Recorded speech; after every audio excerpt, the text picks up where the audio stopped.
எல்லாம் வல்ல ஸ்ரீ பிரசன்ன விநாயகர் சுவாமியுடைய பேரருளை முன்னிட்டு திருக்கணித பஞ்சாங்கப்படி இன்றைய தினம் ராகு கேது பயிற்சி வைபவம் மிக விமர்சையாக கொண்டாடப்பட்டு வருகின்றது.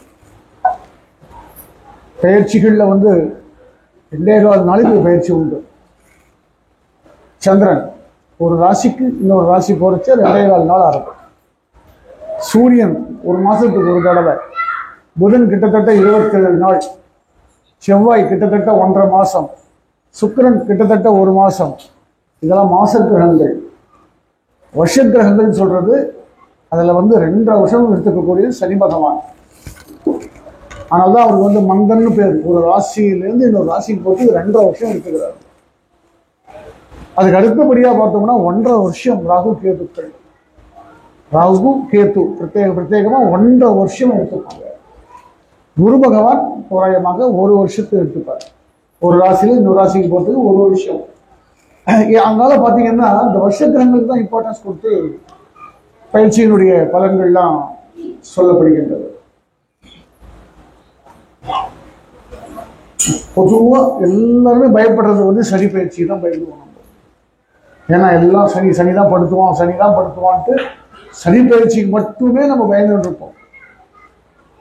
ரொம்ப விஷயம் தெரிஞ்சவங்க, ஜோதிஷ ஞானம் உள்ளவங்க, அனுபவசாலிகளுக்கு மட்டும் தான் தெரியும். ராகு கேதுக்கள் தான் மிக மிக வீரியமானவர்கள். இந்த கலியுகத்துக்கு அதிகமான பலம் தரக்கூடியவர்கள் ராகு கேதுக்கள் தான். சூரியன் எடுத்தோம்னாக்கா பித்ருக்காரகன் சொல்லுவோம், ஆத்மகாரகன் சொல்லுவோம், சிவபெருமான பிரதிபலிக்கக்கூடியவன் சொல்றோம்.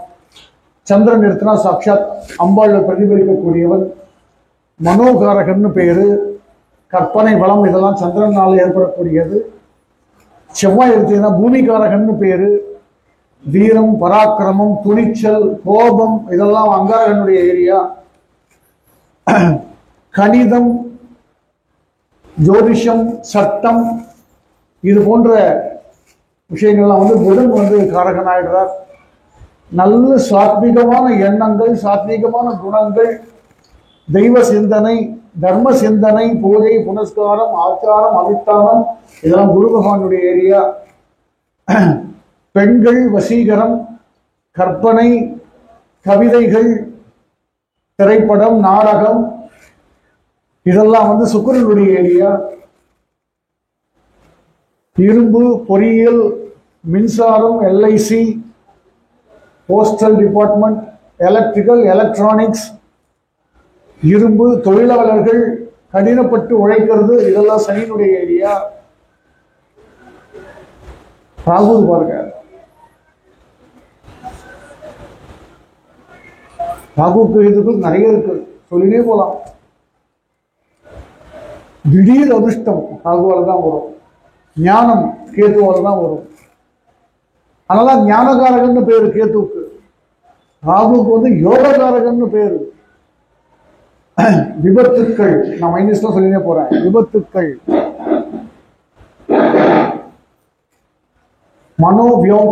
மனோவியாக்குலம், மனசஞ்சலம்,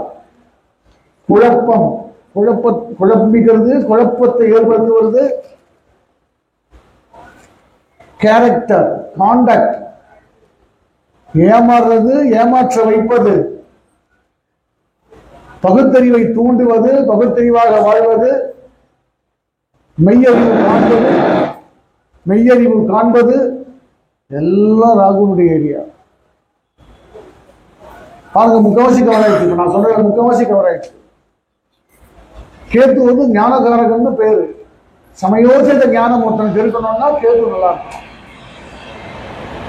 அதனால வாழ்க்கையில பார்த்தோம்னா முக்கியமான பங்கு எடுத்துக்கக்கூடியவர்கள் 9 கிரகங்களுக்குமே உண்டு பங்கு.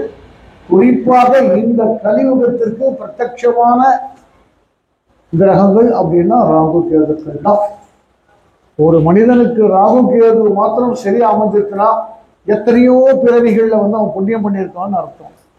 இப்போ குரு 5ல் இருந்தா புண்ணியம், 2ல் இருந்தா பாக்கியம், 11ல் இருந்தா விசேஷம், 9ல் இருந்தா விசேஷம் இதெல்லாம் சொல்றோம். ஆனா ராகு கேதுக்கள் ஒரே ஒரு இடத்துல தான் இருக்கலாம். ராகு 6ல மட்டும் இருக்கலாம். லக்னத்திலிருந்து அவர்கள் பிறந்த லக்னத்திலிருந்து 6ஆம் இடத்தில் ராகு இருந்தால் யோகம், 12ஆம் இடத்தில் கேது இருந்தால் யோகம். இந்த ஒரு அமைப்பு மட்டும்தான் அதி உத்தமம். ஆக இந்த 12 ராசி கணக்கு போட்டோம்னா ஒரு ராசிக்கு தான் அந்த அமைப்பு ஏற்படுது இல்லையா?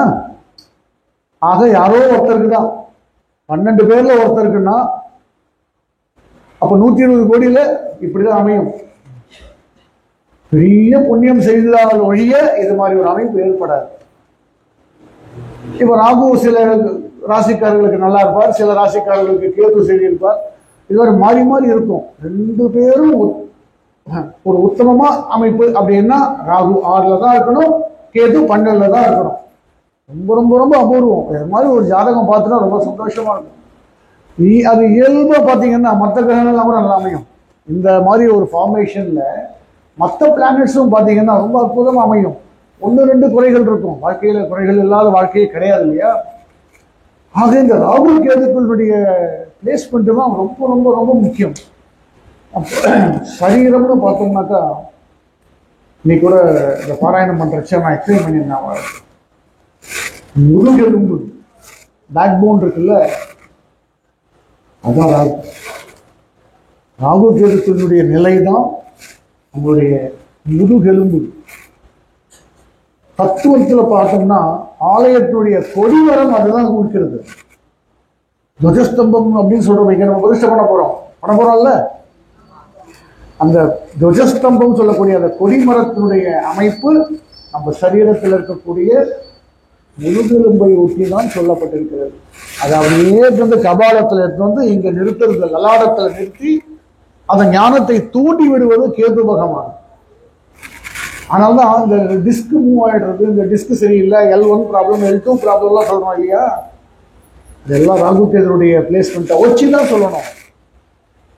அதனாலதான் நல்ல அவங்க ஜாதகத்தை முதல்ல அஸ்ட்ராலஜிகிட்ட காமிச்சு ராகு கேதுகள் எப்படி இருக்காங்கன்னு பார்த்துட்டு அவங்களுக்கு பரிகாரம் பண்ணிட்டு நீங்க வந்து ட்ரீட்மெண்ட் எடுத்தீங்கன்னா கரெக்டான ட்ரீட்மெண்ட் கிடைக்கும். ப்ராப்பர் டாக்டர் கிடைப்பாங்க, ப்ராப்பர் ட்ரீட்மெண்ட் கிடைக்கும். இப்படிலாம் யோசிக்கணும். இதுக்காக தான் பெரியவங்க வந்து ரிஷிகள் நமக்கு வந்து அழகா கொடுத்துருக்காங்க. நம்ம அதெல்லாம் விட்டுட்டு நம்ம என்னென்னோ பண்ணிட்டு இருக்கோம், நமக்கு தான் எல்லாம் தெரியுன்ற மாதிரி நம்ம பண்ணிட்டு இருக்கோம், அவஸ்தப்பட்டு இருக்கோம். அதனால சில ஆலயங்களுக்கு போனாக்கா கொடிமரத்துக்கிட்ட தான் நமஸ்காரம் பண்ணணும். நம்ம பெரிய புட்சாலி மாதிரி சுவாமி கிட்ட போய் நமஸ்காரம் பண்ணணும் கூடவே கூடாது. எந்த ஆலயத்திலையும் வந்து சுவாமி கிட்ட நமஸ்காரம் கிடையவே கிடையாது. துவஜஸ்தம்பத்துக்கிட்ட மட்டும்தான் நமஸ்காரம், வேற எங்கேயும் பண்ணவே கூடாது. பண்ணினா மற்றவங்களுடைய தோஷங்கள் நமக்கு வந்துடும், மற்றவங்க பண்ணின பாவம்லாம் நமக்கு வந்து சேர்ந்துடும். பண்ணக்கூடாது.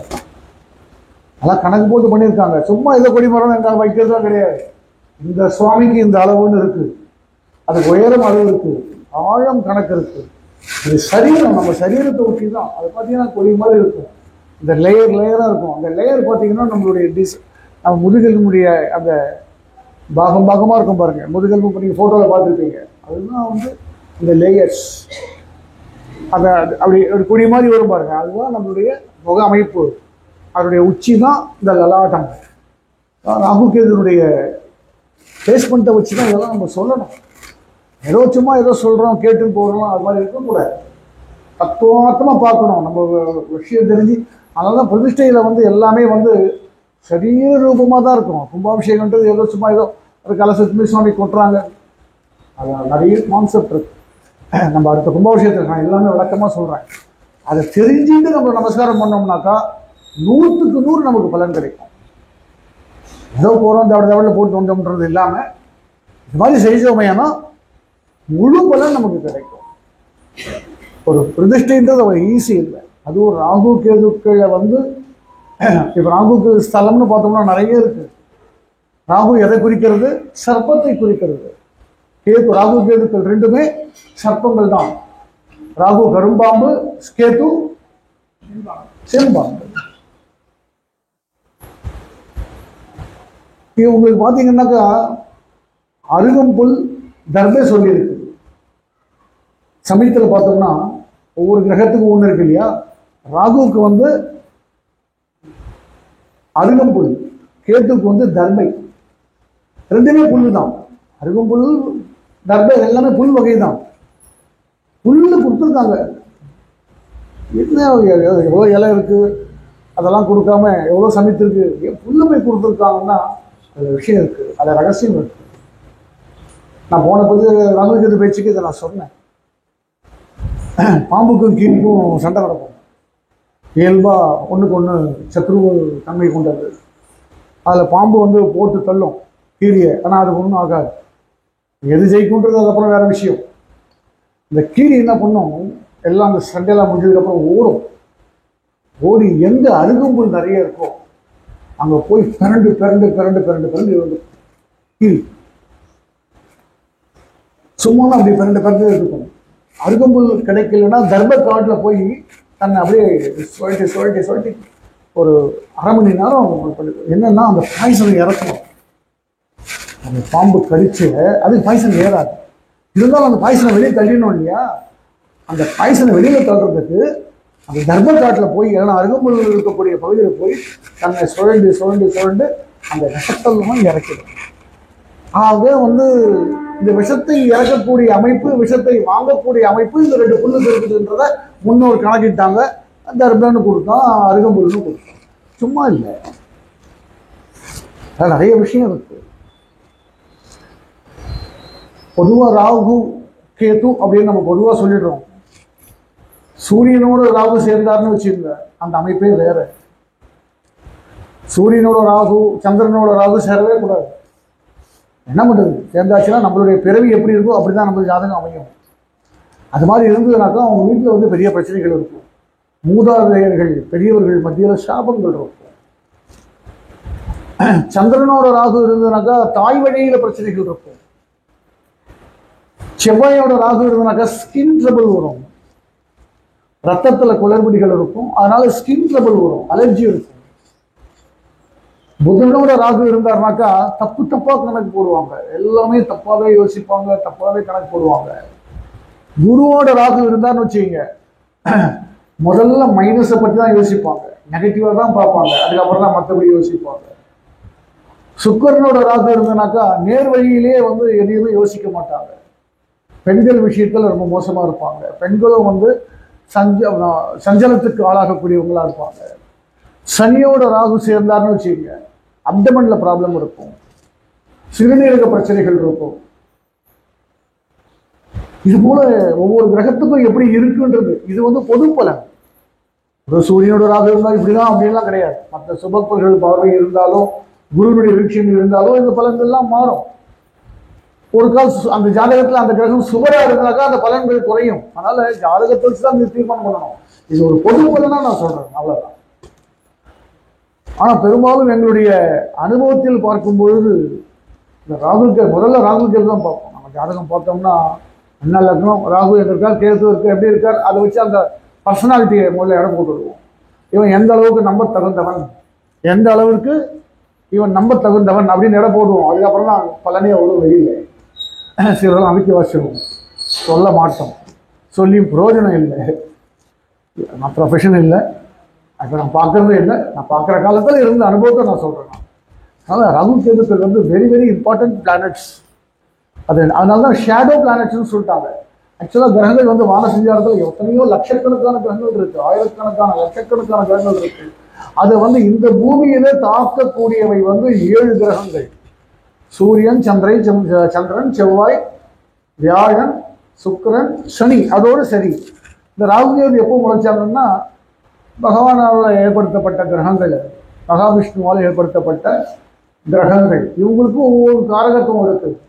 அந்த பால்கடலை கடையும் பொழுது வாசுகிக்கு ஒரு பக்கம் தேவர்களும் மறுபக்கம் அசுரர்களும் என்று கடையும் பொழுது இவங்க வந்து லைன் மாறி வந்துட்டாங்க. தேவர்கள் வரிசையில் ஒரு அசுரன் வந்து நின்றுட்டான். அப்போவே அந்த ஃப்ராட் வேலை பண்ணியிருக்காங்க. கியூ மாறி நிற்கிறது அந்த காலத்துல இருந்துருக்கு. கியூ மாற்றி வந்து நின்றுட்டான். தேவர் வரிசையில் தேவர் மாதிரியே வேஷம் போட்டுக்கணும், அசுரன் வந்து நின்றுட்டான். இதை வந்து அமிர்தம் எடுத்தாச்சு, கொடுத்துனே வரார் பகவான். வந்து அகப்பையில் கொடுத்துனே வரார் மகாவிஷ்ணு தேவர்களுக்கு. அதுக்கப்புறம் அசுரனுக்கு கொடுக்கணும். இவன் வந்து ஃப்ராடாக வந்துட்டான், தவறாக வந்துட்டான் அந்த அசுரன் சொல்லி சூரிய சந்திரர்கள் போட்டு கொடுத்துட்டாங்க. யாருக்கிட்ட? மகாவிஷ்ணு கிட்ட. கரெக்டாக கை நீட்டி அந்த அமிர்தம் வாங்கும்போது, சுவாமி சுவாமி இவன் ஃப்ராடு, லைன் மாறி வந்துட்டான், உனக்கு கொடுக்காதீங்க அப்படின்னு சொல்லிட்டு உடனே என்ன பண்ணார், அப்படியான்னு சொல்ற அகப்பையை தூக்கி போட்டு தலைமையில அடிக்கிறார் பகவான். அப்போ வந்து தலையை தண்டா போறது, தலை தனியா போறது. ஆனாலும் அந்த அமிர்தத்தை வாங்கி ஸ்வீகாரம் பண்ணிடுறான், அந்த அசுரன் ஸ்வீகாரம் பண்ணிடுறான். அதுக்கப்புறம் தான் அகப்பையில் அடிக்கிறார். அப்போ தலை தனியா போறது. அமிர்தம் என்பது சாகா மரபு, அதுக்கு வந்து சிரஞ்சீவித்தன்மை உண்டு. இப்போ வந்து அமிர்தம் எடுத்துட்டாச்சு, எப்படி சாக முடியும்? சாக முடியாது. அப்போ அதனால என்ன, விஷத்தன்மையோட இவங்க வந்ததுனால நீ சர்ப்பரூபமாக இருந்து சொல்லி பகவானா கொடுத்த சாபம் இது. தலை ஒரு பக்கம், வால் ஒரு பக்கமாக இருந்து ராகு கேதுக்களாக வந்ததாக புராணம் சொல்கின்றது. அப்போ வந்து எல்லாம் கேட்குறாங்க, அப்போ வந்து எங்களுக்கு என்ன பதவின்னா ஒரு சாஸ்திர பதவி கொடுத்தா வேண்டிய கிரக சஞ்சாரமாக இருன்றார். அப்போ இந்த 7 கிரகங்கள் வந்து சண்டை போடுது. நாங்கள் இவ்வளோ காலகாலமாக தபஸ் பண்ணி எங்களுக்கு இந்த ஸ்டேஜ் வந்துருக்கு, இவங்க வந்து ஃப்ராட் வேலை பண்ணவங்க வந்து ப்ரொமோஷன் கொடுத்துட்டீங்களே, ப்ரொமோஷன் தப்பாக கொடுக்குறது நம்ம தான் இருந்து தப்பாக ப்ரொமோஷன் கொடுத்துட்டீங்க, எங்களுக்கு ஈக்குவலாக கொடுத்தா என்ன அர்த்தம் சொன்ன உடனே நான் சொன்ன பாருங்க, அந்த காரகத்துவத்தெல்லாம் கொடுத்து நீ இதெல்லாம் நீங்கள் பார்த்துக்க அப்படின்னு ஏரியா பண்ணிட்டாரு. ஏரியாவை கொடுத்து இந்த மாதிரி ஏரியாவெல்லாம் கொடுத்து ராகு கேதுக்கு நிழல் கிரகங்கள் பிளானட்ஸ் ஆஃப் ஷேடோ அப்படின்னு சொல்லி பகவான் கொடுத்ததாக நம்ம புராணம் சொல்றது. இது ஒன்று கவனிங்க, இது வந்து என்னமோ திருத்தனமா வந்து நின்ற மாதிரியே பகவான் அடிச்ச மாதிரி பகவானுக்கு தெரியாதா? சூரிய சந்திரன் சொல்லணும்னா அவருக்கு தெரியாதா? இது வந்து ஒரு செய்கை. இந்த கலியுகத்துல இது மாதிரி நடக்கணும் அப்படின்றதுக்காக பகவான் செய்த லீலை. இதனும் கியூ மாதிரி வந்தது அதெல்லாம் கிடையாது. இதுதான் நடக்கணும்ன்றது விதிக்காக பகவான் ஏற்படுத்திய நாடகம். இப்ப சூரிய சந்திரர்கள் போட்டு கொடுத்ததுனால பாத்தீங்கன்னா இந்த ராகு கேதுக்கள் சூரியனோட சந்திரனோட சேரும் போதெல்லாம் ப்ராப்ளமா தான் இருக்கும். அந்த காம்பினேஷன்ல இருக்கக்கூடிய சார்ட் எல்லாமே கொஞ்சம் ப்ராப்ளமேட்டிக்கா தான் இருக்கும். ரொம்ப டீப்பான விஷயம் அது. அவ்வளோ ஈஸியா சொல்லிட முடியாது. இது ராகு கேதுக்களுடைய விசேஷங்கள். ராகுக்கும் கேதுக்கும் என்ன பரிகாரம் பண்ணணுன்றது நான் கடைசியா சொல்றேன். பொதுவா பலன்கள் நான் இன்னைக்கு குரு பயிற்சி அன்னைக்கு ரொம்ப சிம்பிளா சொல்லிட்டு ஓட்டிட்டேன். இப்பவும் சிம்பிளா தான் சொல்ல போறேன்.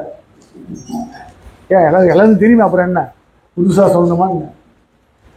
3 கிளப் பண்ணி சொல்லிடுறேன்.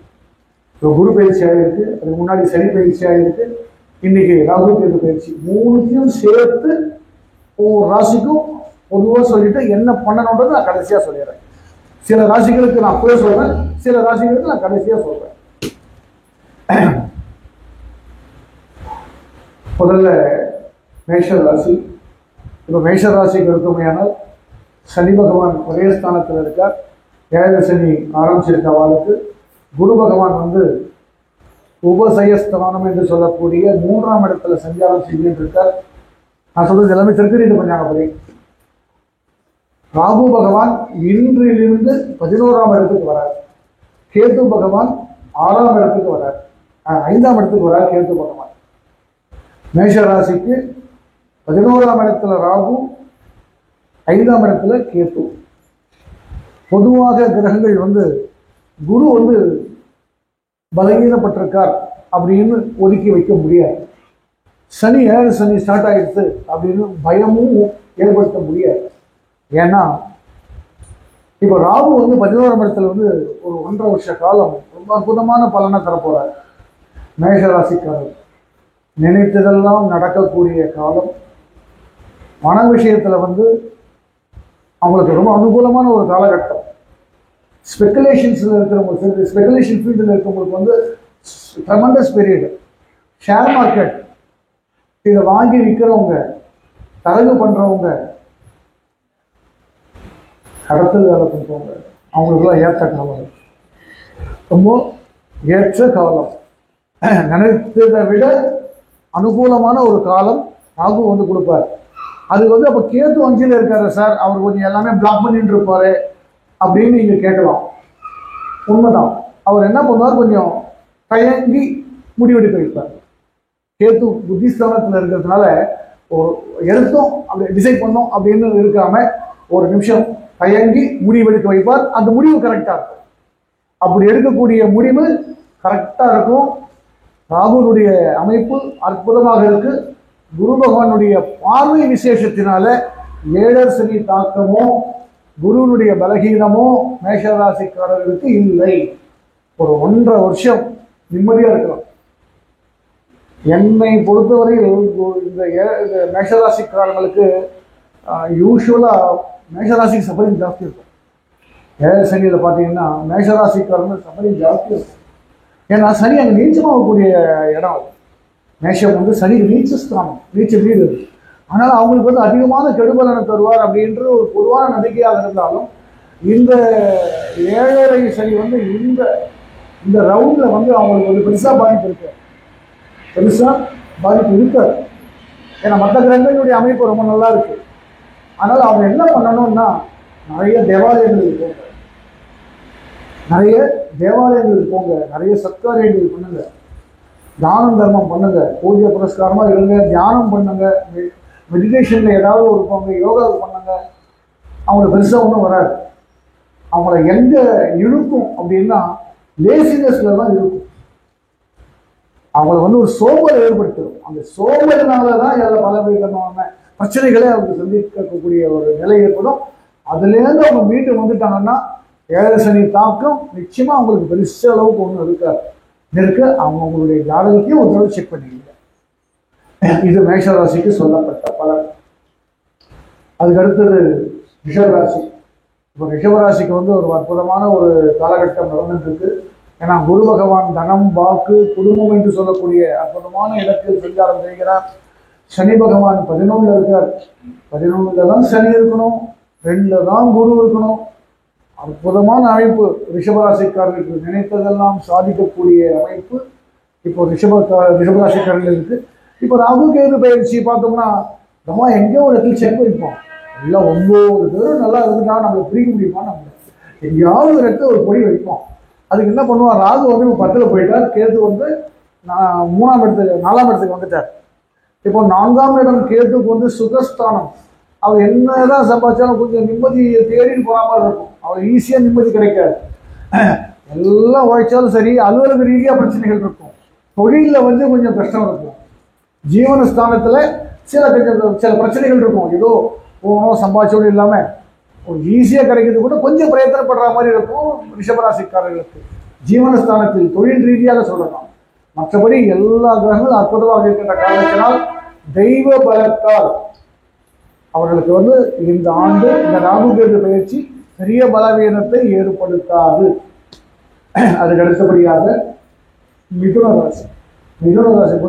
முதல் ராசியான மிதுன ராசியில வந்து ராசியில குரு பகவான் சஞ்சாரம் பண்றார். சனி பகவான் 10ல் இருக்கார். இதனால் வரையில் 10ல் இருந்த ராகு பகவான் இப்போ 9ஆம் இடத்துக்கு போறார், கேது 3ஆம் இடத்துக்கு போறார். இப்போ ராகு வந்து 9ஆம் இடத்துல இருக்கிறது வந்து பொதுவாக அவ்வளவு நன்மை பயக்கக்கூடியதல்ல. அவர்கள் தந்தை விஷயத்துல கொஞ்சம் எச்சரிக்கையா இருக்கணும். தந்தை வழியில் இருக்கக்கூடியவர்களால் சில சங்கடங்கள் வரலாம் மிதுன ராசிக்காரர்களுக்கு. அதே போல புத்திர விஷயத்திலும் சில பிரச்சனைகள் வரலாம், குழந்தைகள் விஷயத்திலும் சில சங்கடங்கள் வரலாம். ஆஃபீஸில் வந்து லேபர்ஸ் கிட்ட கொஞ்சம் சாஃப்டாக நடந்துருவோம். மிதுன ராசிக்காரர்கள் ஆஃபீஸில் தனக்கு கீழே வேலை செய்யக்கூடியவர்கள்கிட்ட கொஞ்சம் சாஃப்டாக நடந்துங்க. ரொம்ப கெடுபிடி பண்ணாதீங்க, அதே நமக்கு பிரச்சனையாக வந்து சேரும். மற்றபடி பெரிய பிரச்சனை கிடையாது. எது எப்படி இருந்தாலும் கேது பகவானுடைய இருப்பிடம் 3ஆம் இடத்துல இருக்கார். கேது பகவான் கேது 3ல் தான் இருக்கணும், 6ல் தான் இருக்கணும், 11ல் தான் இருக்கணும். அதனால் 3ஆம் இடத்தில் கேது இருக்கிறதுனால சில சகோதர விஷயத்தில் அனுகூலத்தினால், சகோதரர்கள் விஷயத்தில் அனுகூலத்தினால் சில சங்கடங்கள்லாம் தீர்க்கப்பட்டு சமயோஜித ஞானம் ஏற்பட்டு பெரிய பிரச்சனைகள் எதுவும் இல்லாமல் அவர்கள் வந்து வளப்படுத்திக் கொள்வார்கள். இது மிதுன ராசிக்கு சொல்லப்பட்ட பலன். அதுக்கு அடுத்தபடியாக கடகராசி. கடகராசிக்காரர்களுக்கு கடந்த ஒரு 2-3 வருஷமாவே பிரச்சனைகள் தான் இருக்கும் பொதுவாக சொல்லணும். ஏன்னா இப்போ அஷ்டம சனி இருந்தது, இப்போ ரிலீஸ் ஆகிருக்கு. அப்பா அப்படி நிம்மதி பூச்சி விடுறதுக்குள்ள அந்த அஷ்டமஸ்தானத்துக்கு ராகு வந்து உட்காந்துட்டார். குரு நல்லா இருந்தார் 11ல், அவர் 12க்கு போயிட்டார். பொதுவாக இந்த வருஷ கிரகங்களுடைய அமைப்பு கடகராசிக்காரர்களுக்கு சற்று பலவீனத்தை கொடுத்திருக்கிறது. சுபவரியத்தை ஏற்படுத்துவார் குரு, பயப்பட வேண்டாம்.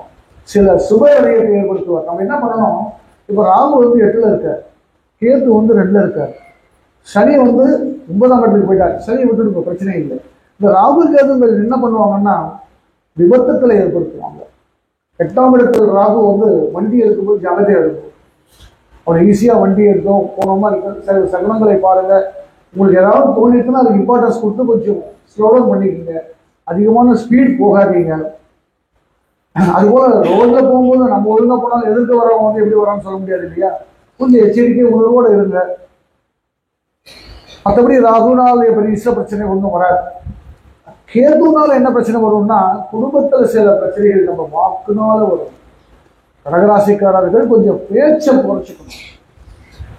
கொஞ்சம் அனாவசியமான பேச்சை வந்து இல்லாமல் அவங்க என்ன பண்ணுவாங்க, கத்திக்கிற மாதிரி பேசுவாங்க, சிசர்ஸ் வச்சுட்டு பேசுகிற மாதிரி பேசுவாங்க கடகராசிக்காரர்கள். இப்போ பொதுவாக இல்லை, இந்த கிரக அமைப்பு சொல்லணும். அதனால் கடகராசிக்காரர்கள் கொஞ்சம் பேச்சு சாதுரியத்தோடு நடந்து கொண்டார்களே ஆனால் பெரிய பலகீனங்கள் இருக்காது.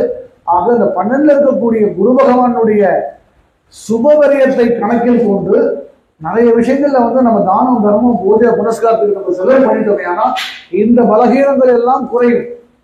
மற்ற பலகீனங்கள் எல்லாம் குறைச்சிடலாம். அப்படியே புத்திசாலித்தனமா நம்ம பிளான் பண்ணிட்டோம். ஆனால் பெரிய பலகீனங்கள் எதுவும் இருக்காது. கடகராசிக்காரர்களுக்கு தான் சொல்றேன். அதுக்கு அடுத்தபடியாக சிம்மராசி. சிம்மராசிக்காரர்களுக்கு வந்து இப்போ ராசியில கேது இருக்கார், சப்தமஸ்தானத்தில் ராகு இருக்கார், 8ல் சனி பகவான் இருக்கார். அஷ்டமத்தில் சனி இருக்கலாமா? அஷ்டம சனி அகப்பட்டவனுக்கு அஷ்டமத்தில் சனி, ஓடி போனவனுக்கு 9ல் குரு. அகப்பட்டவனுக்குன்னா இப்போ தேவையில்லாத பிரச்சனைகள் எல்லாம் சிம்மராசிக்காரர்களுக்கு வரும். இப்போ ராகு 7ல் இருக்கார். தகாத நட்புகள் வரும். நல்ல ஃப்ரெண்ட்ஸாக பார்த்து வச்சுக்கோங்க. ஆணாக இருக்கட்டும் பெண்ணாக இருக்கட்டும் எல்லாரையும் நம்பிடாதீங்க. நண்பர்கள் மத்தியில் நல்லவன் யார் நல்லவன் அல்லாதவன் யாருன்னு நீங்களே தீர்மானம் பண்ணிக்கிற மாதிரி பார்த்துக்கோங்க சிம்மராசிக்காரர்கள். ஏன்னா அங்கே பிரச்சனை ஸ்டார்ட் ஆகும். கணவன் மனைவி உறவுகளையும் வந்து எச்சரிக்கையாக இருக்க வேண்டும். தேவையில்லாத பேச்சுக்களை குறையுங்கள். அனாவசியமான பேச்சை குறையுங்க. அனாவசியமான செய்கையிலேருந்து நீங்கள் வெளியில் வாங்க. என்ன சார் எல்லாமே இது மாதிரி சொல்றீங்க, எதுவுமே சரியில்லையானா உங்களுக்கு இதெல்லாம் இப்போ நான் சொன்னதெல்லாம் நடக்கணும்னா குரு பகவான் 11ல் இருக்கார். டச்சிங் பெருசாக ஒன்றும் பாதிப்பு இருக்கார். குரு பகவான் 11ல் இருக்கார். ஏகாதச ஸ்தானம் லாபஸ்தானத்தில் குரு இருக்கிறது அற்புதமான அமைப்பு. அவர் பார்வை வந்து பஞ்சமஸ்தானத்துக்கு போகும். பஞ்சமஸ்தானம்ன்றது புத்திஸ்தானம். அப்போ என்ன பண்ணுவார்னா நல்ல புத்தி கொடுப்பார்.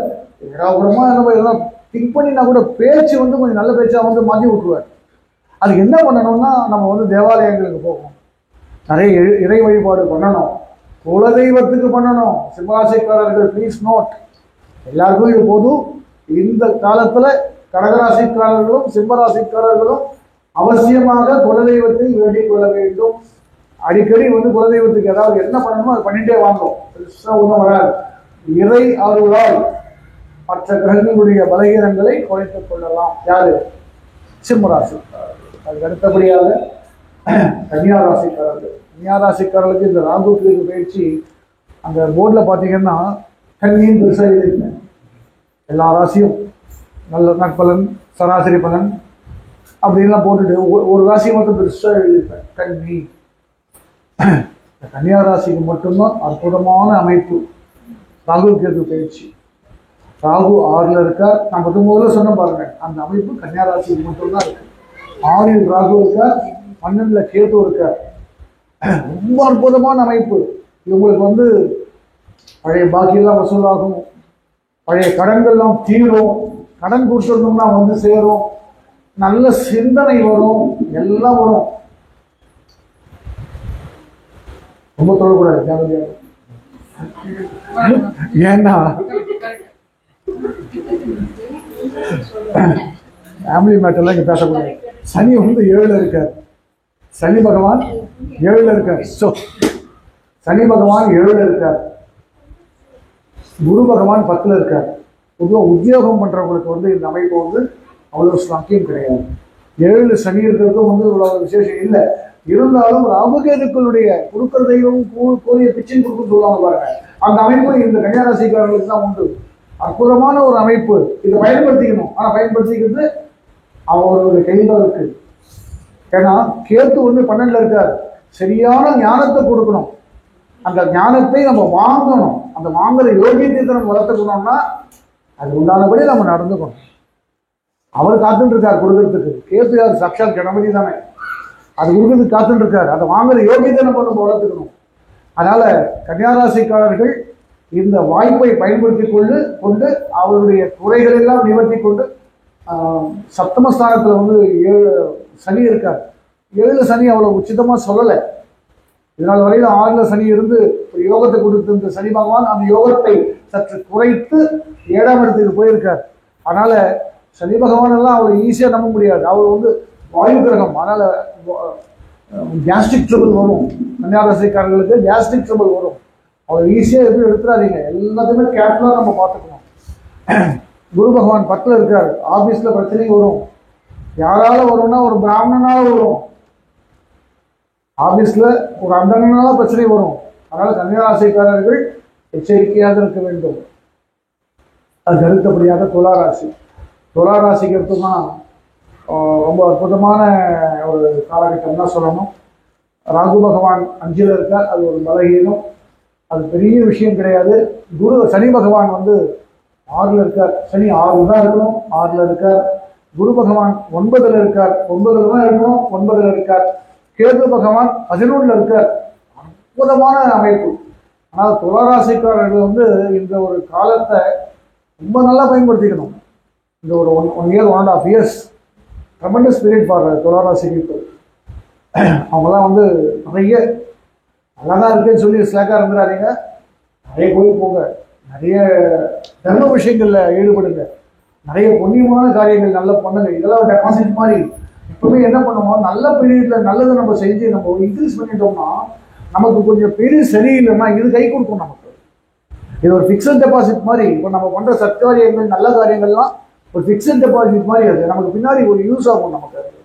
அதனால் துளாராசிக்காரர்கள் வந்து இந்த அற்புதமான வாய்ப்பை பயன்படுத்த வந்து உத்தர விஷயங்களில் கூட அனுகூலம் சொல்லப்பட்டிருக்கிறது. சமயோசித ஞானம், நல்ல பிரில்லியன்சி வெளிப்படக்கூடிய ஒரு காலகட்டம், நல்ல அமைப்பு. நிறைய க்ஷேத்ராடனங்கள் போவாங்க. கங்காஸ்நானம் ஏற்படக்கூடிய அமைப்பு. நிறைய தீர்த்த யாத்திரைகள் செல்வார்கள். அதுக்கு அடுத்தபடியாக விருச்சிக ராசி. விருச்சிக ராசிக்கு எடுத்தோம்னா இப்போ குரு பகவான் வந்து 8ல் இருக்கார். சனி பகவான் பஞ்சமத்தில் இருக்கார். ராகு பகவான் 4ல் இருக்கார். கேது பகவான் 10ல் இருக்கார். எதுவுமே சரியில்லை. கிரகங்கள் வந்து விருச்சிக ராசிக்காரர்களுக்கு பொதுவாகவே சரியான அமைப்பு இல்லை. நான் பயமுறுத்துறேன்னு நினைக்க வேண்டாம். நான் உண்மையை சொல்றேன். இப்போ குரு 8ல் இருக்கிறது என்ன ஆகும்னா தெய்வ பலம் குறையக்கூடிய காலம். மீதி எதாக இருந்தாலும் பரவாயில்ல, குரு மாத்திரம் நல்லா இருக்கணும் ஜாதகத்தை. ஒரு பொதுவாக ராசிக்கு சொல்லணும். குரு மட்டும் நல்லா இருந்துட்டாருன்னா நம்ம எதை வேணாலும் நம்ம வந்து ஃபேஸ் பண்ணிடலாம். ஏன்னா நமக்கு வந்து தெய்வம் கை கொடுக்கும். தெய்வ அனுகிரகம் நமக்கு கிடைக்கும். அதை பேஸ் பண்ணி நம்ம சனி சரியில்லைனாலும் சரி, ராகு கேது சரியில்லைனாலும் சரி, மற்ற கிரகங்கள் சரியில்லைனாலும் நம்ம ஃபேஸ் பண்ணிட்டு போயிடலாம். இங்கே குரு பகவானே வந்து பலகீனப்பட்டிருக்கார். குரு வந்து அஷ்டமத்தில் மறைஞ்சிருக்கார். இப்போ சனி பகவான் வந்து பஞ்சமஸ்தானத்தில் இருக்கிறது பெரிய ப்ளஸ் பாயிண்ட்டும் இல்லை, பெரிய மைனஸ் பாயிண்ட்டும் இல்லை, பெரிய யூஸும் இல்லை. 4ஆம் இடத்துல வந்து ராகு இருக்கிறது வந்து ஸ்லாக்கியம் இல்லை. 4ஆம் இடம் வந்து சுகஸ்தானம், மாத்ருஸ்தானம், வண்டி வாகனம் இதெல்லாம் சொல்லப்பட்டக்கூடிய இடம். அங்கே வந்து ராகு இருக்கிறது வந்து அவ்வளோ விசேஷம் கிடையாது. அதனால் வண்டியில் போகும்போது ஜாகிரதையாக இருக்கணும். வண்டி வாங்குறீங்கன்னா நாள் பார்த்து வாங்குங்க. இடம் வாங்குறீங்கன்னா பார்த்து வாங்குங்க. தாய் விஷயத்துல கொஞ்சம் எச்சரிக்கையாக இருக்கணும். பெண்கள் பொதுவாகவே எச்சரிக்கையாக இருக்க வேண்டிய காலம். பெண்கள் எச்சரிக்கையாக இருக்க வேண்டிய ஒரு காலம் விருச்சிக ராசி பெண்கள் சொல்றாங்க. 4ஆம் இடத்துல ராகு வந்து அவ்வளோ விசேஷம் கிடையாது.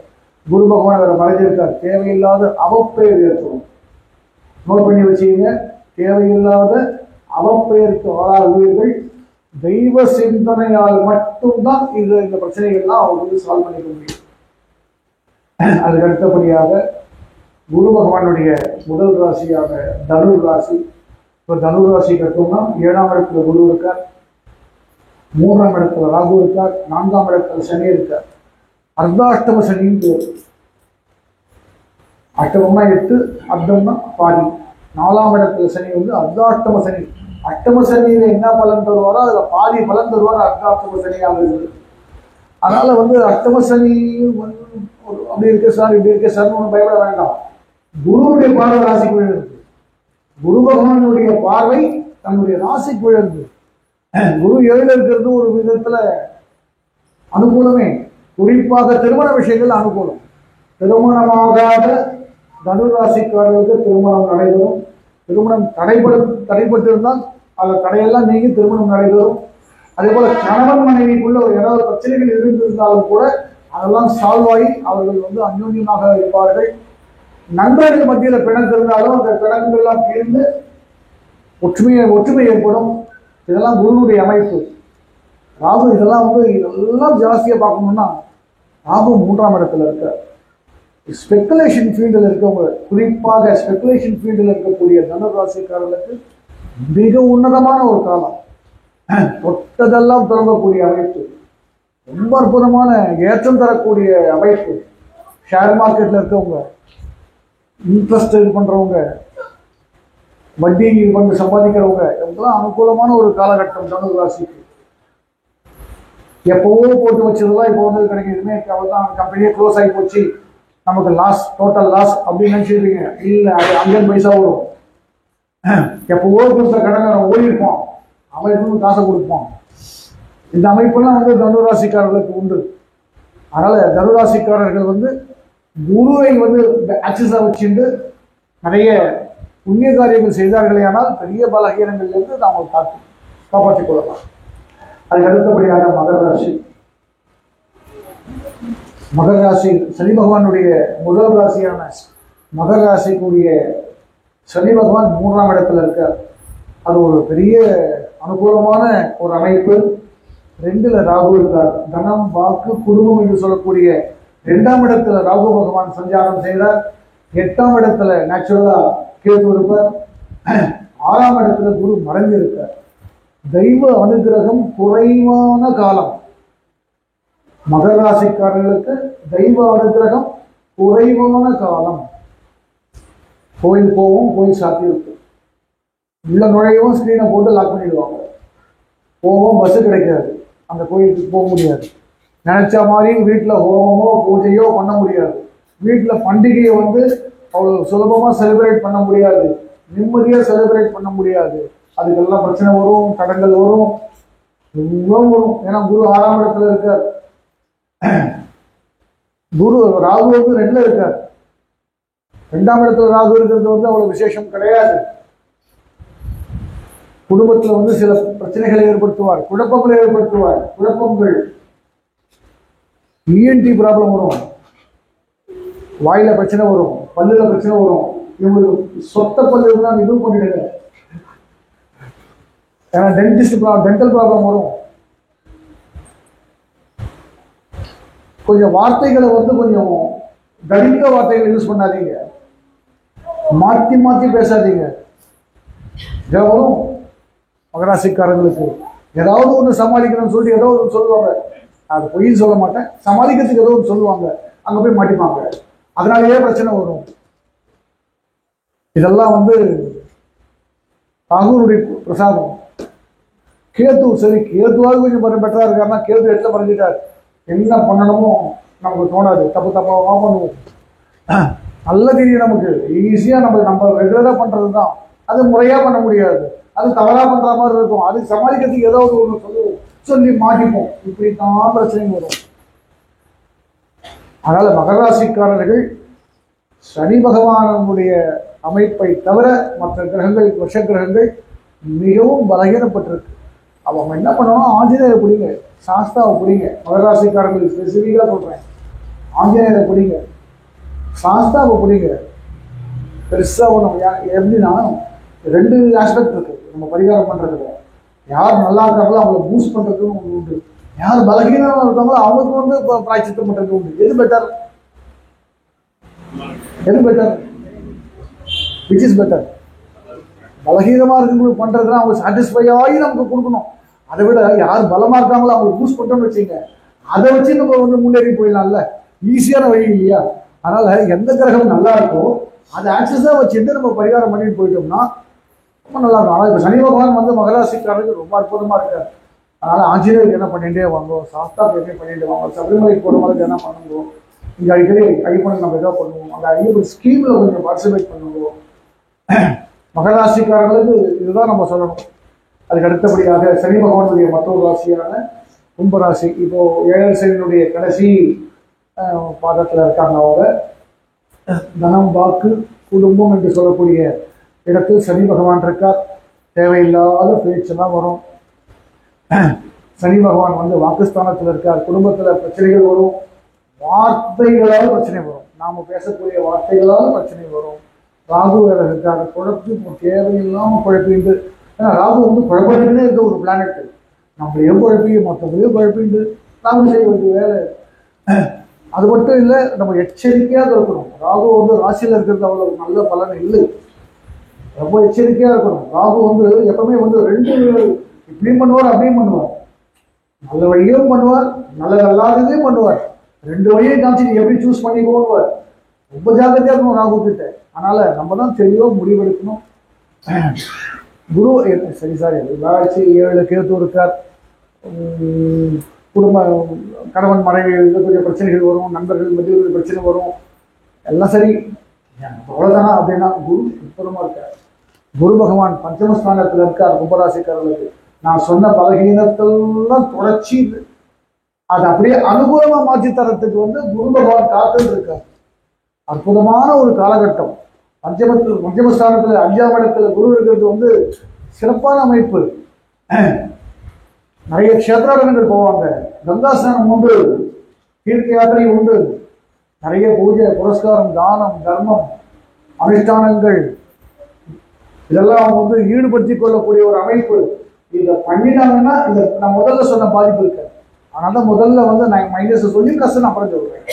இந்த குருனுடைய இருப்பிடத்தினால, குருனுடைய பார்வையினால, குருனுடைய அற்புதமான அந்த அருள்னால இந்த பலகீனங்கள் எல்லாம் கும்பராசிக்காரர்களுக்கு பொதுவாக அவஸ்தப்பட்டிருப்பாங்க. கும்பராசிக்காரர்கள் நிறைய பேர் கேட்குறாங்க, கும்பராசி சனி ராசி தானே சார், என்ன சார் பண்ண போகிறான் சனி? சனிக்கு வேண்டியவன் வேண்டாதவங்களாம் கிடையாது. அவன் ராசிக்கு இன்னும் ஜாஸ்தியே காமிப்பான். கும்பராசிகள் அனுபவிச்சவங்களுக்கு தெரியும். அதனால குருவுடைய அனுகிரகத்தினால் பெரிய பாதிப்புகளிலிருந்து கும்பராசிக்காரர்கள் மீழ்வார்கள், இதை வளமாக்கிக் கொள்வார்கள் என்று தான் பலர் சொல்ல வேண்டும். கடைசி ராசியான சனி பகவான், குரு பகவானுடைய கடைசி ராசி 12 ராசியிலே இறுதியான ராசி. அந்த சனி பகவான் சஞ்சாரம் செஞ்சிருக்கார். 4ஆம் இடத்துல குரு இருக்கார், 12ல் கேத்து, 6ஆம் இடத்துல 12ல் ராகு, 6ஆம் இடத்துல கேத்து. பொதுவாக அப்படி இப்படிமா இருக்கு. மீன ராசிக்கு எடுத்தோம்னா சரிசமமாக சொல்லணும். குரு பகவான் வந்து 4ல் இருக்கார். நான் நல்ல பலனை முதல்ல சொல்லிடுறேன். குரு பகவான் சார் அர்த்தாஷ்டம பலன் அங்கே போய் குரு என்ன பண்ண போறாருன்னா நல்லதே பண்ணுவாங்க. குரு சாத்வீகமான கிரகம், அவன் மறையக்கூடாது. 6, 8, 12 தவிர மீறி எந்த இருந்தாலும் அனுகூலம் தான் பண்ணுவான். கவலையப்பட வேண்டாம், குரு மறையக்கூடாது. ஆனால் 4ஆம் இடத்துல இருக்கக்கூடிய குரு பகவான் வண்டி, வாகனம் இதெல்லாம் கொடுக்கக்கூடிய ஒரு அமைப்பு ஏற்படுத்துவோம்.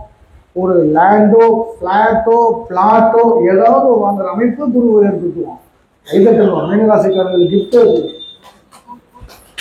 நிச்சயமாக ஏதாவது ஒரு அமைப்பு மீனராசிக்காரர்களுக்கு உண்டு.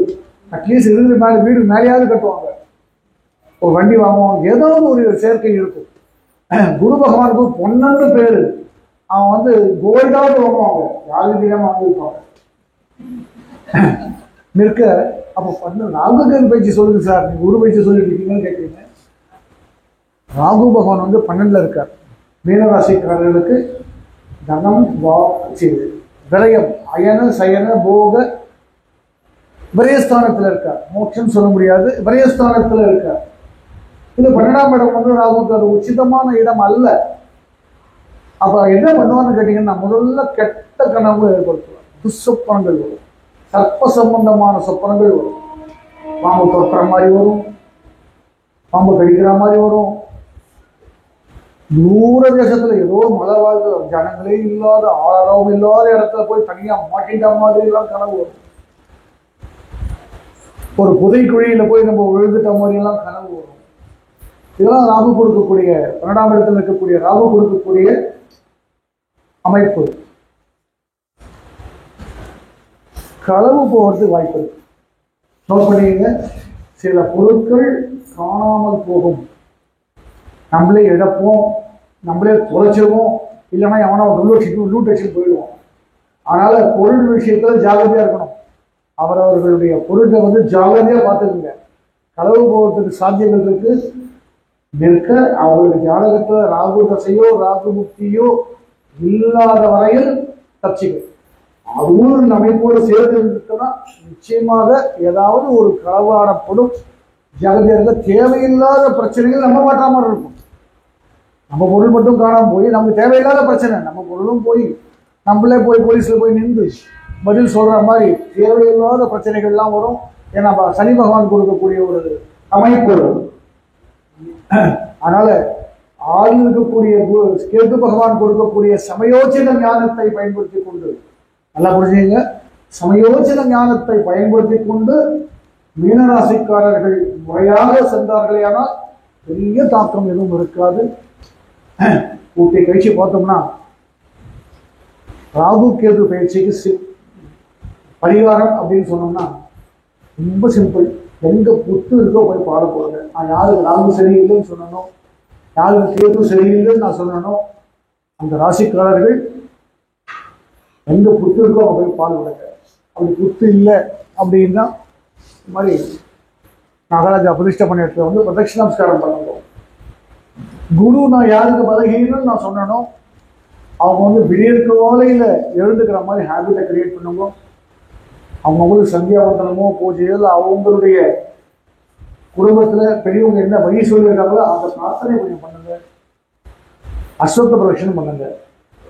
அஸ்வமரத்தை பிரதிஷ்டம் பண்ணுங்க. 7 மணிக்குள்ள பிரதிஷ்டம் பண்ணிடணும். அப்போதான் அதனுடைய பாசிட்டிவ் அந்த வைப்ரேஷன் நமக்கு கிடைக்கும். அதிகபட்சம் 7 மணி, 6:59 வந்து நிற்காதீங்க. விடியற் காலில் வந்து அதனுடைய பலனே வேற. சனி நான் யாருக்கு சொன்னேன் இது சரியில்லைன்னு நான் சொன்னோம், சனிக்கிழமை சாயந்தரம் அவங்க அசமரத்துக்கிட்ட போய் நமஸ்காரம் பண்ணிக்குவாங்க. சாயந்தரம் அசோக பிரச்சனை கிடையாது. அசமரம் வந்து சாயந்தரம் சுத்தக்கூடாது. ஆனால் யாருக்கு சனி பலகீனமாக இருக்கான்னு நான் சொன்னோம், சனிக்கிழமை சாயந்தரம் அசமரத்துக்கிட்ட நமஸ்காரம் பண்ணிட்டு போயிடுது. பிரதட்சணமும் கிடையாது. ஏன்னா லக்ஷ்மி வாசம் பண்ணக்கூடிய நேரம் வந்து அசமரத்தில் சாயந்தரம் லக்ஷ்மி வந்து வாசம் பண்ணுறாங்க. திருமகள் வந்து வாசம் பண்ணக்கூடிய நேரம். அந்த நேரத்துக்கு வந்து யாரு பலகீனமாக இருக்கணுமோ அவன் வந்து கேட்டால் கொடுத்துருவான். அம்மா இதெல்லாம் வந்து சொல்லப்பட்ட ரகசியங்கள். கேத்து சரியில்லை நான் யாருக்கு சொன்னேனோ, ரொம்ப சிம்பிள். கேத்துக்கு தெய்வம் கணபதி தான். ரொம்ப ஈஸியஸ்ட் ரீச்சில் இருக்கக்கூடியவர். மூல முடுக்கலாக இருப்பார். எங்கே திரும்பினாலும் கணபதி இருப்பார். வீட்டு பக்கத்தில் இருக்கிற கணபதிக்கு போய் பண்ணுங்க, சாமிக்கு பண்ணுங்க, அருகம்புல் வாங்கி கொடுங்க. முடிஞ்சவங்க காஞ்சிபுரத்தில் சித்திரகுப்தனுடைய கஷேத்திரத்துக்கு போயிட்டு வாங்க. காஞ்சிபுரத்தில் பஸ் ஸ்டாண்ட் பக்கத்தில் இருக்கு சித்திரகுப்தனுடைய ஆலயம். போயிட்டு வாங்க, நமஸ்காரம் பண்ணிட்டு வாங்க. முடிஞ்ச ஒரு அர்ச்சனை பண்ணிட்டு வாங்க. திருநாகேஸ்வரம் போகிறவங்க போகலாம், காளஹஸ்தி போகிறவங்க போகலாம், நிறைய இருக்கு. நாகர்கோவில் போகலாம். நம்ம தமிழ்நாட்டில் நிறைய க்ஷேத்திரங்கள் இருக்கு.